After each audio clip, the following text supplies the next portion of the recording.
Welcome to The Explainer. Today, we're going to dive into the world of philosophical logic and see how it can seriously sharpen your thinking. You know the feeling, right? You're stuck in one of those arguments where it feels like you're just talking in circles, nobody's making any sense, and you're just talking past each other. It is so frustrating. Well, philosophy actually has a tool that's designed to cut right through all that noise.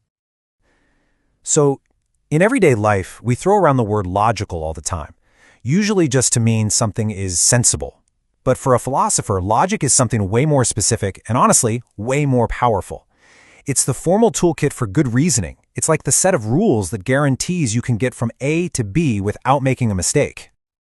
Okay, so to start thinking like a philosopher, the single most important distinction you need to get is the one between validity and soundness. We tend to use them interchangeably, but they mean totally different things. Getting this right, it's a real game changer. An argument is valid if its structure is correct. That's it. It's a really technical definition.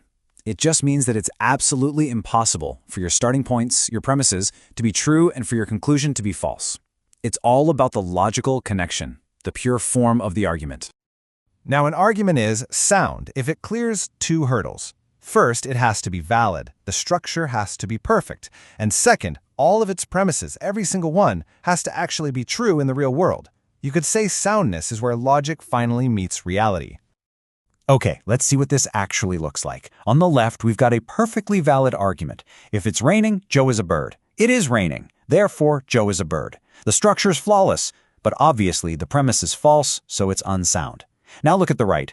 All men are mortal. Socrates is a man, therefore Socrates is mortal. The structure is valid and the premises are true. That's a sound argument. So here's the absolute key takeaway. Validity is purely about the logical skeleton of an argument.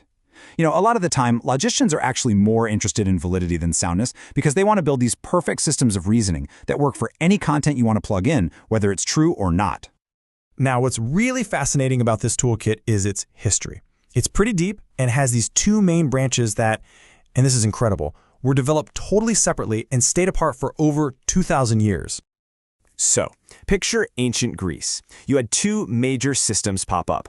On one side, you had Aristotle. His logic was all about the relationships between words inside a sentence, like all men are mortal or some cats are not black. But then you had Stoic logic, which was all about connecting entire sentences or propositions with rules like if P happens, then Q happens. P happened, therefore Q must have happened.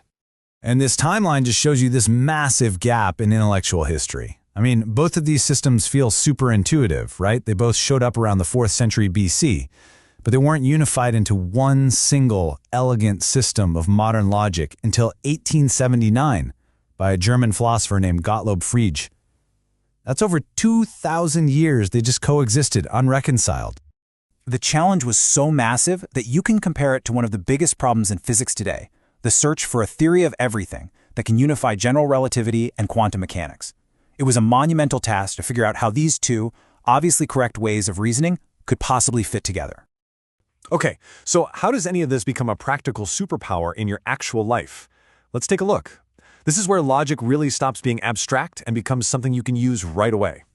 We have all heard arguments that sound kind of like this. Man, I just feel like God has to exist because, if you think about it, the universe obviously had a beginning, right?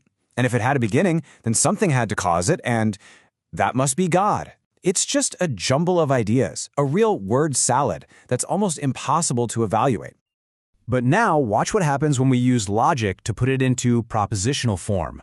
We just pull out the core claims. Premise 1, everything which begins to exist has a cause. Premise 2, the universe began to exist. Conclusion, therefore, the universe has a cause. Suddenly, it is crystal clear what is actually being argued. And look, this isn't about being nitpicky or just trying to win debates. The real power here is simply achieving clarity. It lets you and the person you're talking with agree on what the argument even is. And only then can you start the productive work of figuring out if it's any good.